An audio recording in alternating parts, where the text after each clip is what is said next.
So, Assalamu alaikum ji. My name is Dr. Sohaib, and sorry for the delay. जो कि we had to take class like 4 weeks ago, like due to certain reasons and building problems rather than grade problems, we were not able to continue the class.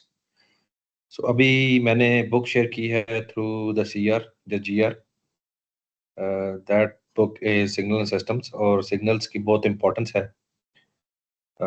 in terms of IoT, Internet of Things. तो हम try करेंगे कि पहले signals की जो importance है उसको हम आगे लेके चलें। सही है जी। I hope my voice is very clear and we are also recording this lecture and I hope कि everybody has this book opened. So सबसे पहले मैं आपको ये इंट्रोडक्शन बताना चाहता हूँ कि जो नेचर में सिग्नल्स एग्जिस्ट करते हैं दोज आर एनालॉग सिग्नल्स। ठीक है, और एनालॉग सिग्नल्स के ऊपर हम कोई भी कैलकुलेशंस परफॉर्म नहीं कर सकते हैं। ठीक है, this is a reason that we have to move towards digital signal processing. ठीक है, ये कॉन्सेप्ट है। नेचर के सिग्नल जैसे कि मैं अभी बोल रहा हूँ, this is a speech signal, it is a combination of rarefaction and compressions. इसको इस पे मैं कोई फोरियर ट्रांसफॉर्म्स अप्लाई नहीं कर सकता, मैक्सवेल इक्वेशंस अप्लाई नहीं कर सकता।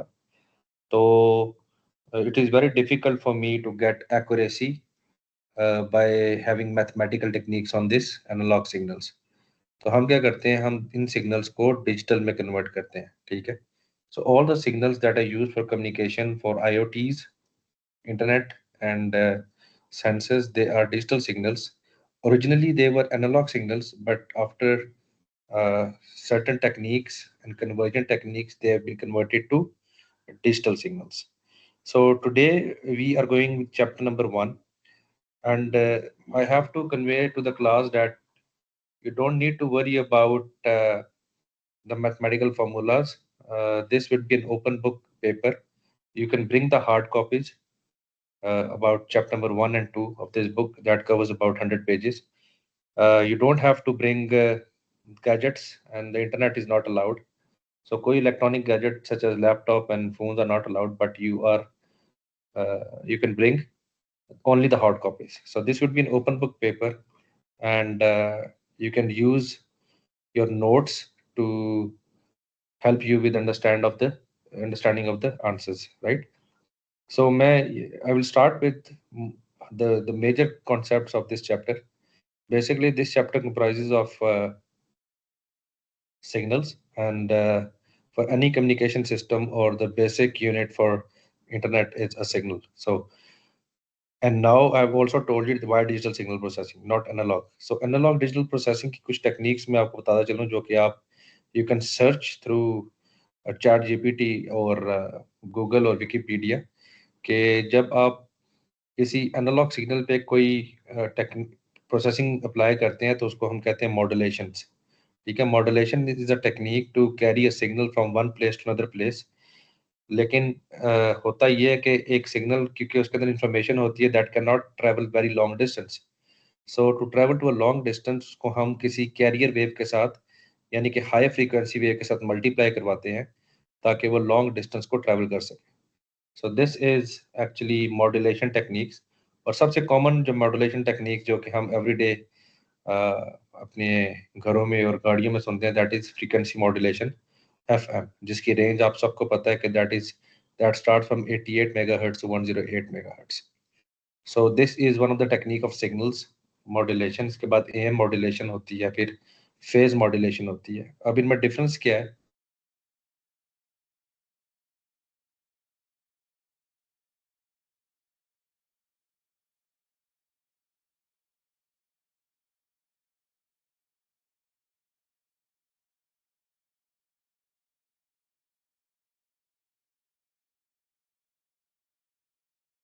दीज टेक्निक्स, ठीक है जी। और अगर आपका कैरियर वेव जब ओरिजिनल सिग्नल के साथ मल्टीप्लाई हो जाए और उसके एम्पलीट्यूड में चेंज आ जाए, तो that is amplitude modulation. And similarly when the carrier signal multiplies with original signal और उसके फेज में शिफ्ट आ जाए, तो that is known as phase modulation.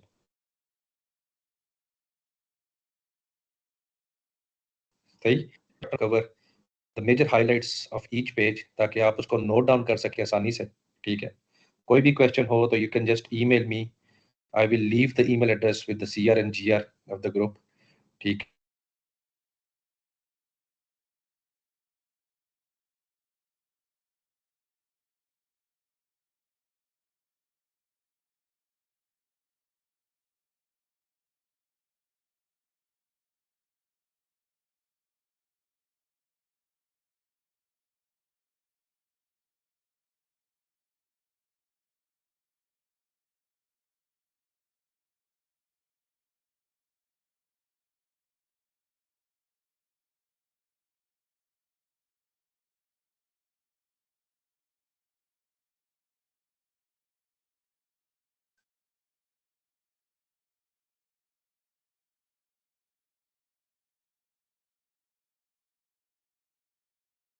Right. So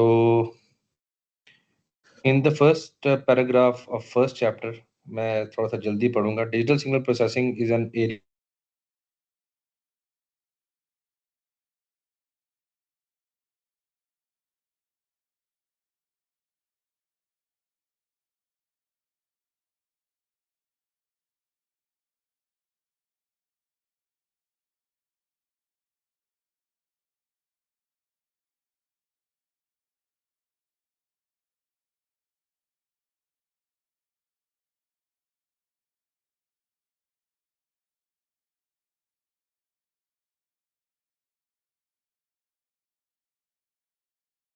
I try to close all the other browsers, right? Yes. So I think everything is smooth. So मैंने आपको पहले बताया कि digital signal processing why it is important, because we need accuracy and we can apply all the mathematical techniques of it. So this rapid development is a result of the significant advances in digital computer technology and integrated circuit fabrication.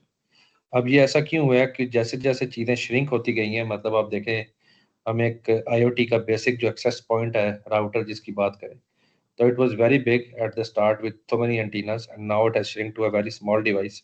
So this is very large scale integration, और ये सब integrated circuits बन चुके हैं। इसकी होने से हमारे पास डिजिटल सिग्नल्स की जो इम्पोर्टेंस है वो रूनुमा हुई है। तो 90s में आप देखें, अगर internet has come and evolved over the world, तो अ, तभी डिजिटल सिग्नल्स की इम्पोर्टेंस भी सामने आई है। ठीक है जी। The digital computers and associated digital hardware of these 3 decades ago were relatively large and expensive, as I told you कि हमारे पास जो डिवाइसेस थी, हार्डवेयर थे, दे वर वेरी बिग। अगर आप 1947 या 1948 में एडवेक या यूनिवैक कंप्यूटर की बात सुने, तो it required one complete room, और इसके अंदर वैक्यूम ट्यूब्स होती थी, मतलब 3-3 हज़ार वैक्यूम ट्यूब्स थी। अगर आपको उसको डीबग करना पड़ेगा तो it will take like 1 month कि कौन सी वैक्यूम ट्यूब को निकाल के दोबारा रिप्लेस करेंगे तो कंप्यूटर चलेगा। तो over the time, due to this integration, the digital signals have also been evolved, and now we can see that everywhere we can see Internet of Things. Internet of Things is actually every device that has a small processing unit and that can process or give you access to the internet. But the basic block that gives access to every internet is the access point. We call it a router. So the rapid development in integrated circuit technology, starting with medium scale integration (MSI). MSI means कि अभी आपने medium scale integration की, एक motherboard पे आपने कुछ circuits को integrate किया, देन लार्ज स्केल इंटीग्रेशन, और देन उसके बाद वेरी लार्ज स्केल इंटीग्रेशन आई, जिससे आपके कंपोनेंट्स का साइज बहुत छोटा हो गया, एज योर स्मार्टफोन्स, लैपटॉप्स, और उसकी जो प्रोसेसिंग पावर थी काफ़ी तेज हुई। दीज इनएक्सपेंसिव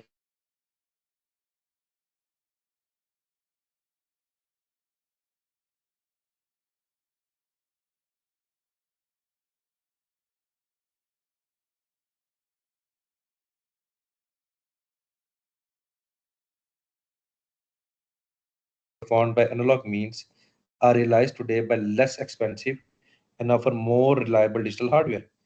So जितने भी एनालॉग डिवाइसेस थी, उसको अगर आप कंपेयर करें डिजिटल डिवाइसेस के साथ राइट नाउ, तो you can find it more reliable कि आपका जो डिजिटल circuitry है, that is more efficient. So we do not wish to imply the digital signal processing in the proper solution for all signal processing problems. That for many, indeed, for many signals, with extremely wide band, अच्छा wide bandwidth, ठीक है। Internet of thing में हमारे पास दो बड़ा important concepts होते हैं, bandwidth और फ्रीक्वेंसी। बैंडविड्थ का मतलब ये होता है कि टोटल चंक जो आपके पास अवेलेबल है, टोटल चंक का मतलब ये है कि उसका स्टार्टिंग पॉइंट क्या था फ्रीक्वेंसी और एंडिंग पॉइंट क्या है। सपोज इसकी ये है कि स्काई टेलीकॉम ने पीटीसीएल से इंटरनेट का एक चंक खरीदा है और वो एक बड़ा पाइपलाइन था, ठीक है। उसको लोअर कट ऑफ फ्रीक्वेंसी और अपर कट ऑफ फ्रीक्वेंसी से मेजर करते हैं। इसी तरह जब स्काई टेलीकॉम ने आपको कनेक्शन दिया तो उस बड़े चंक से एक छोटा चंक दिया जिसको हम कहते हैं कि हमारे पास इतनी फ्रीक्वेंसी का इंटरनेट या इतने एमबीबीएस का कनेक्शन आया। So bandwidth is the major pipeline and frequency उसका स्मॉलर कंपोनेंट है जो कि आपको टाइम डिवीजन मल्टीप्लेक्सिंग पे दिया जाता है, ठीक है। फॉर सच सिग्नल्स एनालॉग और perhaps optical signal processing is the only possible solution. So optical signal processing technique है that is usually fibre technique. We will not be going through that in this context, वो different एक subject है and I hope we will cover that sometime else, right? So not only due to digital circuit yields cheaper and more reliable systems for signal processing, they have other advantages as well, right? So ये सिर्फ ऐसा नहीं है कि जो अब हमारी जो डिजिटल सर्किटरी है that has evolved with the cost, मतलब उसकी कॉस्ट कम हुई है, उसके अदर एडवांटेजेस भी हैं। In particular digital processing hardware allows programmable operations, मतलब प्रोग्रामेबल ऑपरेशंस का सबसे बड़ा जो एग्जांपल यहाँ पे ये है, you have to search that as well, software defined networking. Software defined networking में क्या होता है कि आपने अपने कंपोनेंट का हार्डवेयर चेंज नहीं करना, लेकिन उसमें प्रोग्रामेबल सॉल्यूशंस लेके आने हैं और उस डिवाइस की सारी जो कैटेगरी है ना, टास्क ऑपरेशन या टास्क ओरिएंटेड जो कैपेसिटी है वो चेंज हो जाएगी। तो it's a very cheap solution. Through software one can easily modify the signal processing functions to be performed by the hardware. So now you don't have to spend a lot of money on the hardware. You just have to be a good programmer and change the thinking behavior of the hardware device. Thus, digital hardware and associated software provide a greater degree of flexibility in this system design. ऐसे ही है, मतलब जो आपका software है, देखिए अगर आपके पास इतनी कैपेसिटी है कंप्यूटर में, आप विंडोज 10 से विंडोज 11 पे शिफ्ट होते हैं तो आपकी सारी वर्किंग कैपेबिलिटी भी शिफ्ट हो जाती है। So it's very convenient, right? So there is often a bigger, higher order precision available with digital hardware and software compared with analog circuits and analog processing systems. For all these reasons, there has been an explosive growth in digital signal processing theory and applications over the past 3 decades. So this is the reason we are also studying this digital signal processing techniques. So in this book, our objective is to present an introduction of the basic analysis tools and techniques of digital processing of signals. So we will be going through the tools and techniques for digital processing of signals. We begin by introducing some of the necessary terminology and by describing the important operations associated with the process of converting an analog signal to digital form suitable for digital processing, right? So we will be covering these techniques in the chapter 1 or number 2. Additionally, we see that digital processing of analog signal has some drawbacks. ठीक है, digital processing of analog signals has some drawbacks. मतलब आप analog signals पे अगर digital processing provide करेंगे तो that will be a drawback. First and foremost is conversion of an analog signal to digital form accomplished by sampling and the signal quantization. Quantizing the sample results in a distortion and prevents us from reconstructing the. होता क्या है कि जब आप देखें जो मेरा original signal है दैट इज एनालॉग सिग्नल, जैसे कि स्पीच सिग्नल है, सही है जी। अब इस स्पीच सिग्नल से जब मैंने शिफ्ट करना है टुवर्ड्स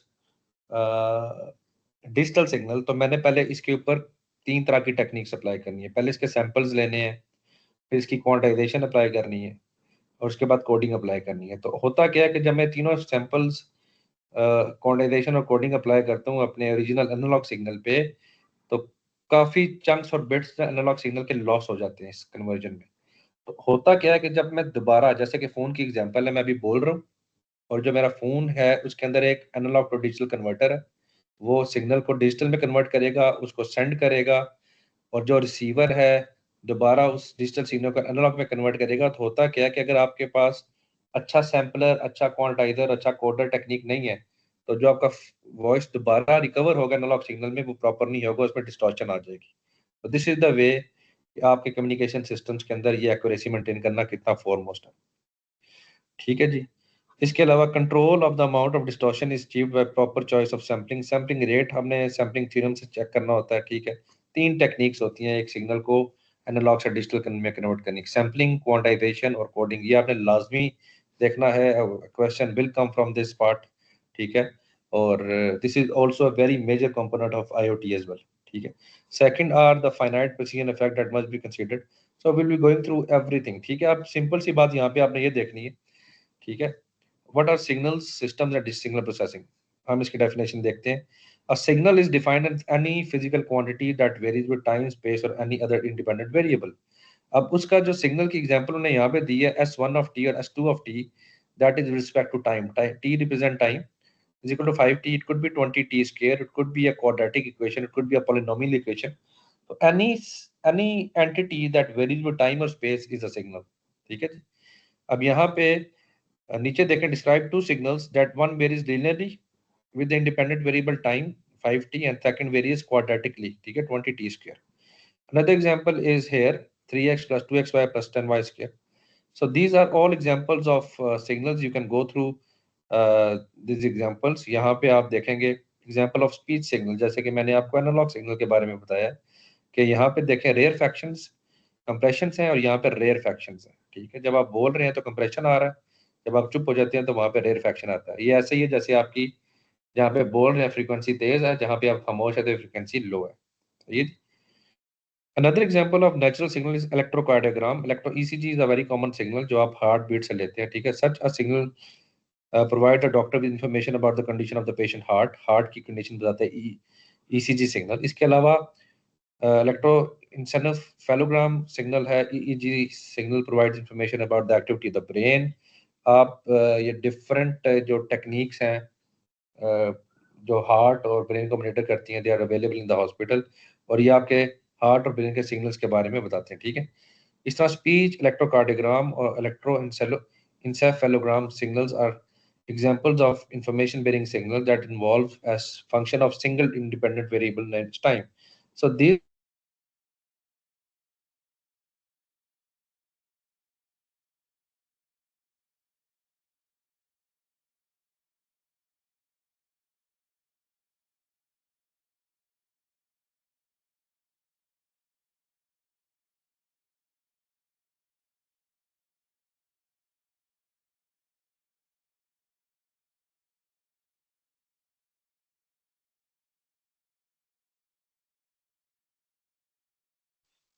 आई थिंक कोई मसला आ जाता है बीच में। आई होप कि माई रिकॉर्डिंग इज गोइंग गुड, ठीक है।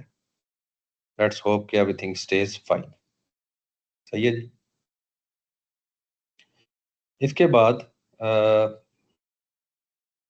associated with natural signals are the means by which such signals are generated. For example, speech signals are generated by forcing air through the vocal cords. अब ये it's only about how you speak, ठीक है। और ये जो analog signals produce हो रहे हैं, how these are produced, like when you speak through your vocal cords, तो आपके rarefaction और compressions cause होते हैं, ठीक है। Now we come to the system. A system may also be defined as a physical device that perform an operation on a signal. So अभी मैं basically आपको example दूं, अगर आप दो signals को ऐड करेंगे, जो एडर होगा दैट इज अ सिस्टम, ठीक है। When we pass a signal through a system in as in filtering we say that we have processed the signal. जैसे कि हमारे पास कुछ एग्जांपल्स हैं फिल्टर्स की, ठीक है। फिल्टर्स का मतलब ये होता है इन इंजीनियरिंग, सपोज मेरे पास लो पास फिल्टर है, ठीक है। लो पास फिल्टर का मतलब ये कि मेरे पास अगर एक सिग्नल है जिसके अंदर लो और हाई फ्रीक्वेंसीज दोनों मौजूद हैं, तो लो पास फिल्टर क्या करेगा, वो हाई फ्रीक्वेंसीज को ब्लॉक कर देगा और लो फ्रीक्वेंसीज को पास करेगा। तो as the name suggest low pass filter, इस ये लो फ्रीक्वेंसीज को पास करेगा। तो हमने अगर किसी सिग्नल के ऊपर फिल्टरिंग परफॉर्म की है,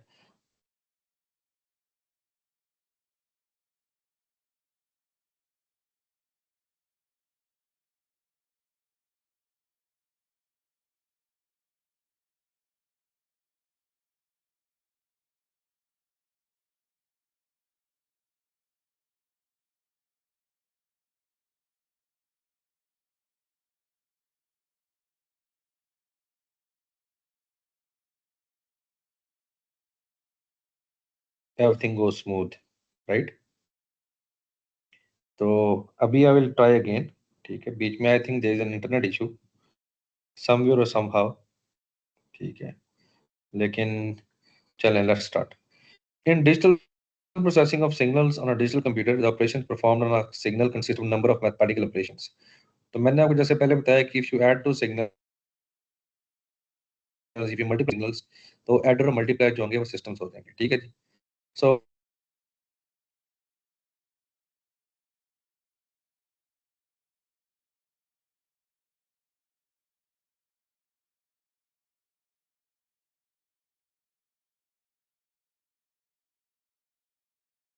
थी वो भी हम देखेंगे कि आगे हम कैसे जाके उसको सीख सकते हैं, ठीक है जी.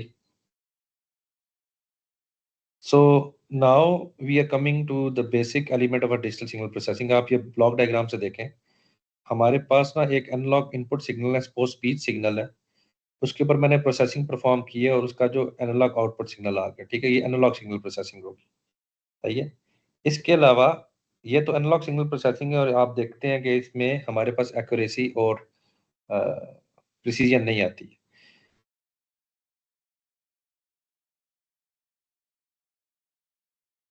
The second diagram analog button में पुट किया, then we get a input, then we get a digital signal जो हम डिजिटल सिग्नल प्रोसेसर में पुट करते हैं, ठीक है, उसका रिजल्ट लेते हैं और दोबारा उसको एनालॉग सिग्नल में कन्वर्ट करते हैं तो हमारे पास एनालॉग सिग्नल आ जाता है.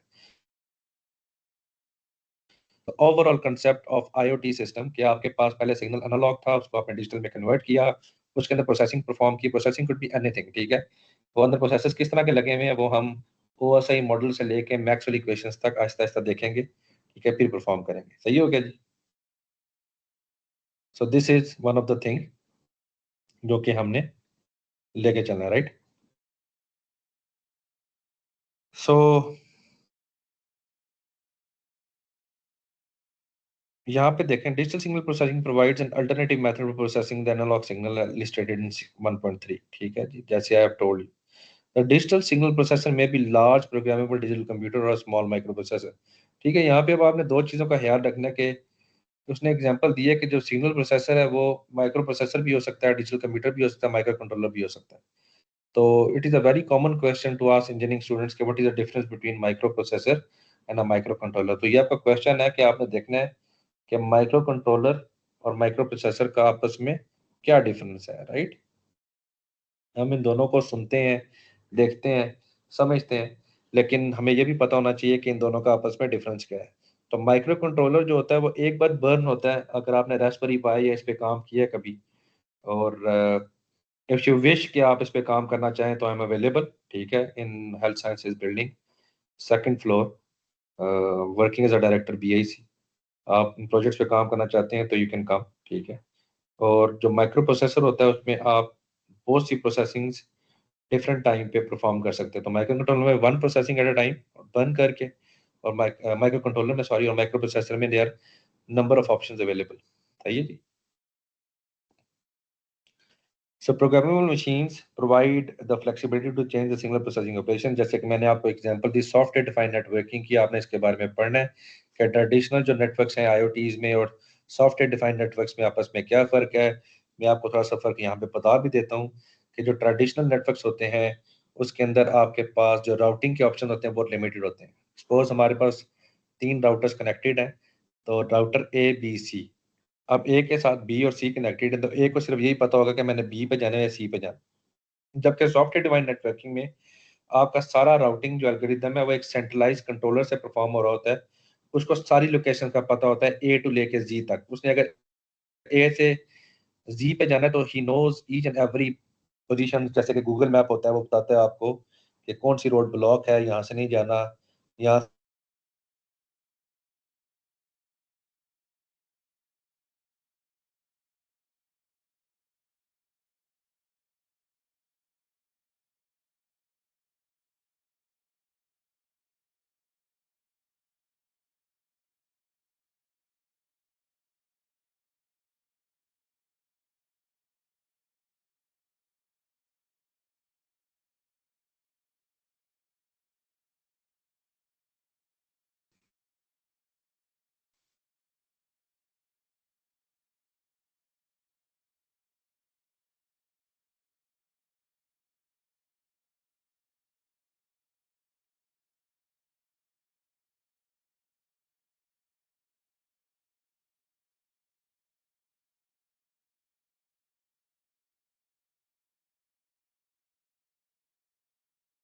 सही। सो एडवांटेजेस हमारे पास एनालॉग डिजिटल के एनालॉग सिग्नल्स के ऊपर क्या है, हम वो देखना चाहते हैं। ठीक है, देयर मैनी।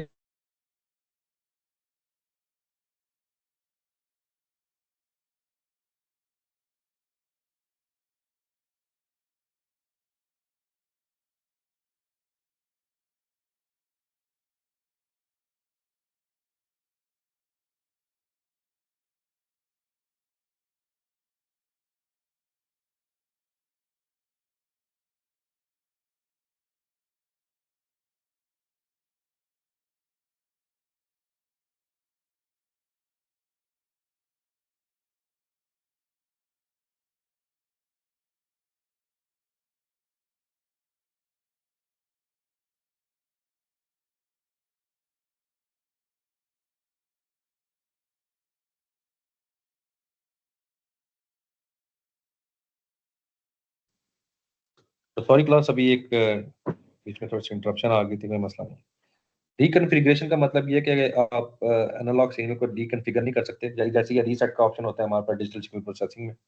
तो एक तो ये ऑप्शन हो गया कि why we need digital signal processing. उसके अलावा एक्यूरेसी, जो एनालॉग सिग्नल पे आप मैथमेटिकल ऑपरेशंस परफॉर्म करेंगे, they are not very accurate. आपको कभी भी एक्यूरेट रिजल्ट्स नहीं मिलेंगे, जैसे कि मल्टीप्लाइंग टू साइन वेव्स या टू कोसाइन वेव्स। अब साइन और कोसाइन का भी कंसेप्ट बहुत डिफरेंट है, ठीक है। इसके ऊपर भी आपने सर्च करने का, what is the difference between sine and cosine wave. मतलब इसमें जो बेसिक डिफरेंस होता है वो 90 डिग्री का फेज एंगल होता है, ठीक है। सो एक्यूरेसी जो होती है 2 + 2 की, दैट इज डिफरेंट, और 2.004 + 2.04 एक्यूरेसी जो है that is a bit different. सही। इसके अलावा digital signals are easily restored on magnetic media. हम जो डिजिटल सिग्नल है उसके लिए बहुत आसानी से सेक्टर्स बना के उनको स्टोर कर सकते हैं, जबकि एनालॉग सिग्नल्स को स्टोर करना बहुत मुश्किल हो जाता है, ठीक है। इन सब cases a digital implementation of single processing system is cheaper, it's also very cheaper, ठीक है। आपके पास ये सीडीज जो थी पहले, अब आपके पास यूएसबी आ गई है, हार्डवेयर स्टोरेज आ गया है। जबकि एनालॉग के लिए you still need a lot of higher equipment that is not affordable, right? So as a consequence of these advantages, digital signal processing has been applied in practical systems covering a broad range of disciplines, right? तो हमारे पास ये advantages आ गए हैं इसके। इसके बाद अभी हम क्लासिफिकेशन ऑफ सिग्नल्स पे जाएंगे। तो हमारे पास जो पहली क्लासिफिकेशन आती है multi channel multi dimensional signal, ठीक है। मल्टी चैनल सिग्नल को देखते हैं। The value function that is the independent variable can be a real valid scalar quantity, complex valued quantity, or perhaps a vector. For example, the signal S1 of t, a sine of 3 pi t, is a real valued signal. However, the signal this is a complex valued. अब यहाँ पे जब आपके पास exponential की value आ गई complex conjugate, तो ये हमारे पास कम्प्लेक्स सिग्नल हो गया। और अगर उसके साथ एक्सपोनेंशियल की वैल्यू नहीं है तो this is a linear signal, ठीक है जी। ये उसने बताया। अच्छा, यहाँ पे जो मेन हेडिंग थी मल्टी चैनल मल्टी डायमेंशनल, ये मैंने आपको बताना है। अब यहाँ पे बहुत इंपॉर्टेंट सी इन्होंने देखो वे बात की है, जिसकी हम ग्राउंड एक्सेलरेशन की बात करें।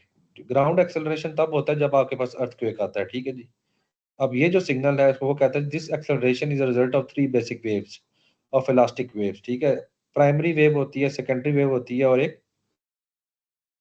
With in the body of the rock and are longitudinal transmission. The third type of elastic wave is called surface wave. अब हमारे पास अर्थक्वेक में एक प्राइमरी वेव है, एक सेकेंडरी वेव है, और एक कौन सी वेव होगी, इलास्टिक वेव, ठीक है। तो इसको हम क्या कहते हैं, because it propagates near the ground surface, if sk of t is k is equal to 1 2 3 denotes the electrical signal from the kth sensor, ठीक है। तो we refer to this signals as multi channel। अब ये multi channel की हो गए हैं क्योंकि डिफरेंट।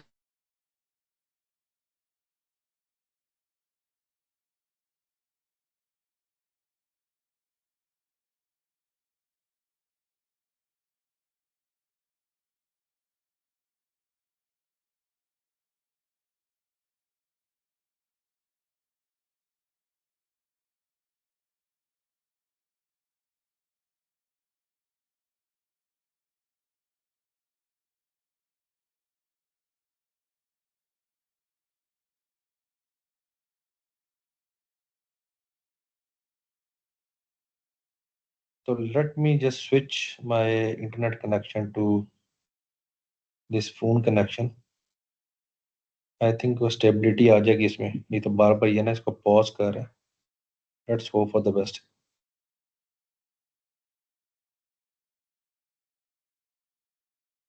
देखते हैं चल।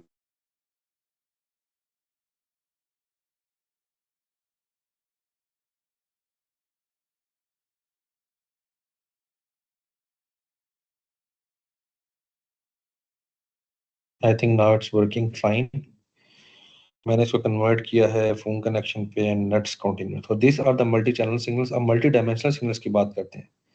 तो हमारे पास जो टीवी सिग्नल है, एक्चुअली ब्लैक एंड वाइट तो होता ही ब्लैक एंड वाइट है, लेकिन जो बेसिक थ्री कलर्स होते हैं कलर टीवी में, वो है रेड ग्रीन एंड ब्लू। तो I R is red, I G is green and I blue is T. और इनके पास hence the TV picture may be treated as three-dimensional signal. In contrast, a color TV picture may be described by three intensity functions. ठीक है, X Y three dimensional signals हैं। I are के भी three dimension हैं, green के भी three dimension हैं। So it is a multi channel and a multi dimensional signal at the same time. So अगर आपके पास डायमेंशंस नहीं है, खाली सोर्सेज हैं तीन, तो that is the multi channel signal. अगर आपके पास में डायमेंशन भी आ गई हैं, ठीक है, जैसे कार्टेशियन कोऑर्डिनेट सिस्टम में एक्स वाई एक्सिस और जेड एक्सिस है, तो that is also multi dimensional signal. So you can go through this theory. ठीक है, this is very helpful in reading. इसके अलावा continuous time versus discrete time signal. Continuous time वो signal होता है जिसकी किसी भी टाइम पे आपकी वैल्यू कॉन्टिन्यूस आती है, मतलब एक साइन वेव या कोसाइन। डिस्क्रीट टाइम सिग्नल वो होता है कि अगर मैं सपोज एक्स एक्सिस पे 2 सेकंड हुए हैं, तो सिग्नल की वैल्यू लेना चाह रहा हूँ, तो मुझे एग्जैक्ट डिस्क्रीट वैल्यू मिल जाएगी 4 3 2 1। सो this is the difference between discrete time and continuous time signal. Similarly हमारे पास ये रिप्रेजेंटेशन है सिग्नल की, एक एक्स ऑफ एन सिग्नल है। इसको अगर आपने ड्रॉ करना है, ठीक है, तो कैसे इसकी मैथमेटिकल रिप्रेजेंटेशन होगी? आपने एक्स एक्सिस पे एन की वैल्यू लेनी है, ठीक है। अच्छा, अब आपको एक्स ऑफ एन और एक्स ऑफ टी का भी डिफरेंस बता देता हूँ मैं। एक्स ऑफ एन का मतलब है ये डिस्क्रीट टाइम सिग्नल है, मतलब इसकी किसी भी इंस्टेंट पे कोई भी एग्जैक्ट वैल्यू आ जाएगी सिग्नल की। और जो कॉन्टिन्यूस टाइम सिग्नल होता है वो एक्स ऑफ टी होता है, कि मतलब किसी भी टाइम पे आपको टेंजेंट लगा के सिग्नल की वैल्यू फाइंड करनी पड़ेगी। फिर भी अगर कोई कंसेप्ट क्लियर ना हो तो they can come to me at any time, I will solve this issue. ठीक है जी, दे कैन कॉन्टेक्ट मी। सही है जी। आप मुझे एक मैसेज ड्रॉप करें on the email and I will try to come back to you very soon. So this मैं आपको ना पेपर में ये रिप्रेजेंटेशन दे सकता हूँ, इसको गौर से सुनना है आपने। सही है, मैं आपको ये करके भी बताता हूँ। सपोज मेरे पास ये एक्सेल है, ठीक है, इसको ट्राई करते हैं सॉल्व करने की। ठीक है, अब मेरे पास सिग्नल क्या है जी? सिग्नल इज दिस, मतलब 0.8 रेज टू पावर एन। तो मैं क्या करूंगा, मेरे पास सपोज ये एक्स एक्सिस है, मतलब यहाँ पे एन की वैल्यू और यहाँ पे सिग्नल की वैल्यू। तो यहाँ पे मैं 0 1 2 3 4 5 6 7 8 9। सपोज मैंने 9 एन की वैल्यूज ले ली, यहाँ पे सिग्नल की वैल्यू लूंगा। अब सिग्नल की वैल्यू मैं कैसे लूंगा? मैं point at raise to power, पहले एन की वैल्यू क्या है यहाँ पे? जीरो। जीरो पुट करूंगा तो हमें वन आ जाएगा, फिर अल्टीमेटली वन पुट करूंगा तो पॉइंट 0.8 आ जाएगा। इसी तरह मैं सिग्नल की सारी वैल्यू ड्रॉप करूंगा, ठीक है। तो मैं एक्स एक्सिस पे और वाई एक्सिस पे ये सिग्नल क्या करूंगा, ड्रॉ कर लूंगा। तो जब मैं सिग्नल ड्रॉ करूंगा तो मेरे पास इस तरह का एक सिग्नल बन जाएगा कि जीरो पे ये वन था, वन पे 0.8 है, टू पे फिर रिड्यूस हुआ, तो एक्सपोनेंशियल डिकेइंग सिग्नल मिल बन जाएगा। तो जब भी मैं आपको पेपर में भी इस तरह की रिप्रेजेंटेशन दूं, तो आपने समझ जाना है कि हमने इस सिग्नल को कैसे ड्रॉ करना है। सही हो गया जी, दिस इज वेरी इंपॉर्टेंट। अच्छा, अब continuous valued versus discrete valued signal. अब this is similar like continuous and discrete signal, तो इसमें कोई डिफरेंस नहीं है।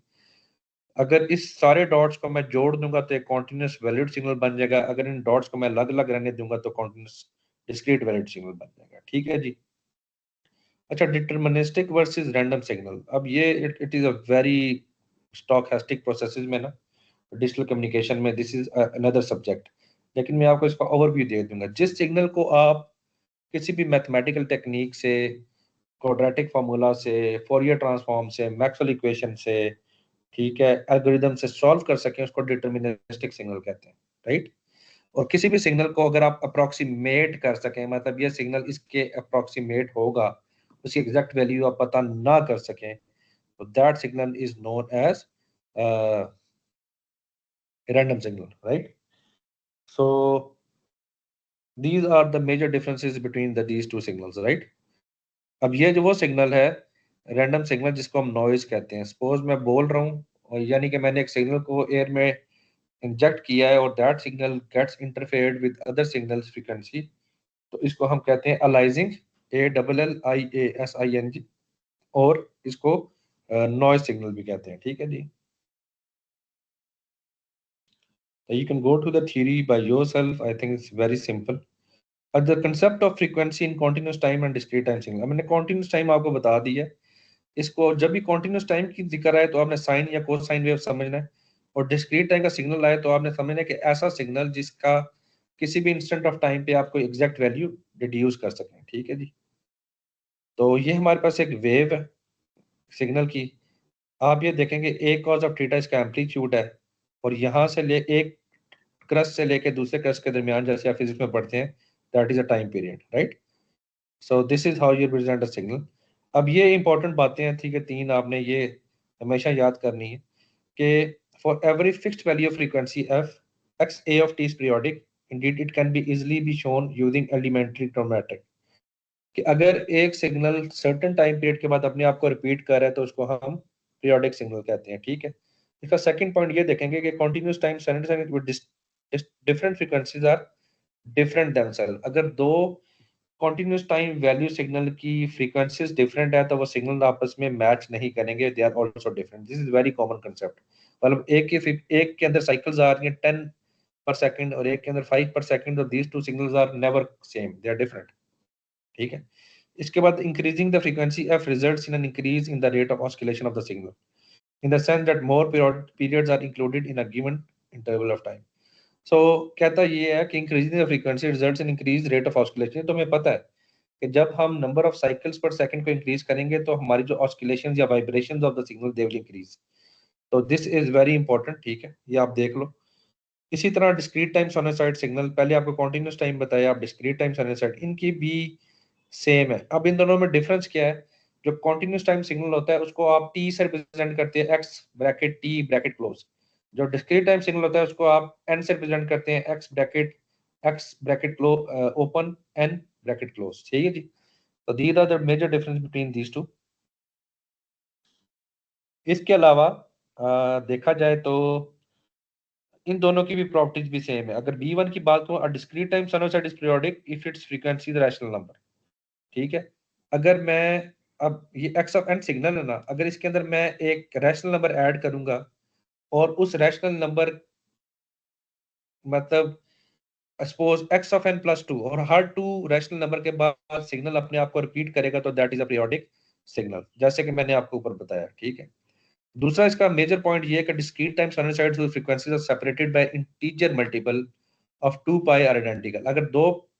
अगर सिग्नल 2 पाई का मतलब in terms of signal is pi is 180, so if you multiply by 2 into 180 360 का मतलब ये है एक सिग्नल ने पूरा अपना राउंड कंप्लीट किया और दोबारा अगर उसी शेप का वो बन जाता है तो दैट इज आइडेंटिकल सिग्नल, ठीक है। सेकंड प्रॉपर्टी है डिस्क्रीट टाइम की।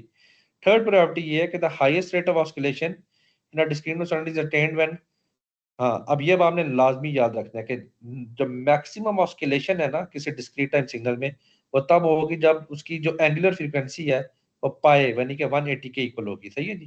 तो this is also very important concept. तो you can go through the theory and you can see कि अगर आपको कोई चीज समझ नहीं आती है, ठीक है। जो discrete time exponential these are not for your, you can go through the examples, ठीक है। इसके सॉल्यूशन भी यहाँ पे मौजूद हैं। अगर कोई क्वेश्चन समझ नहीं आता तो you can come back, right.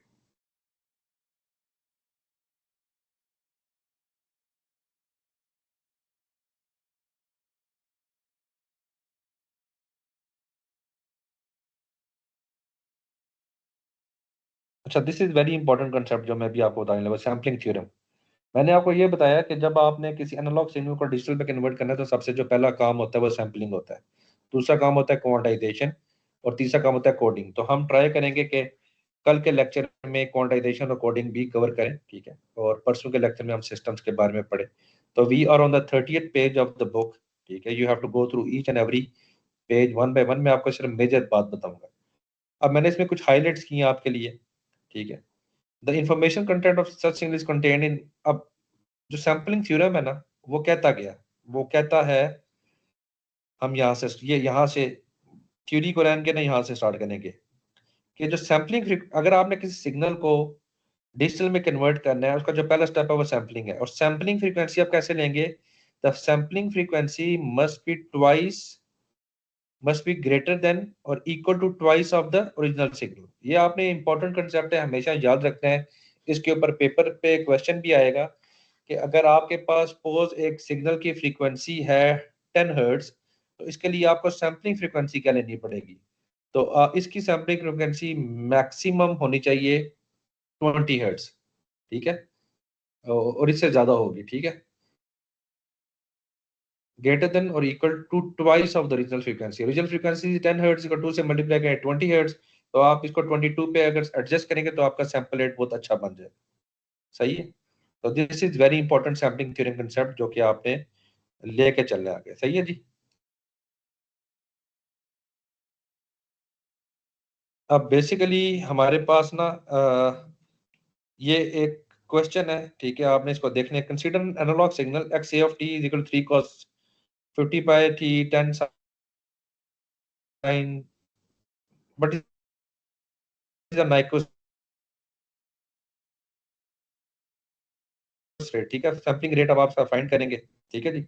यहाँ पे 150 हर्ट्ज कैसे आई है?